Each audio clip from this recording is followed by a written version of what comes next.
24 сентября в городе Якутске в рамках мероприятия методического сбора специалистов по информационной безопасности прошел хакатон по кибербезопасности «Защити сеть» с помощью VIPNet.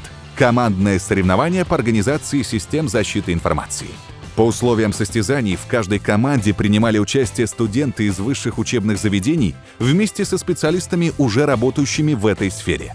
Всего за звание победителей боролись 7 команд, по 2 специалиста и 3 студента в каждой. В жюри присутствовали представители компании «Инфотекс», представители Федеральной службы по техническому и экспортному контролю, представители Северо-Восточного федерального университета и представитель Центра защиты информации «Север». Все команды достойно защитили свои проекты, но победителем хакатона 2019 была признана единогласно команда NetKeepers. Все призеры и участники соревнования были награждены ценными призами от оргкомитета мероприятия.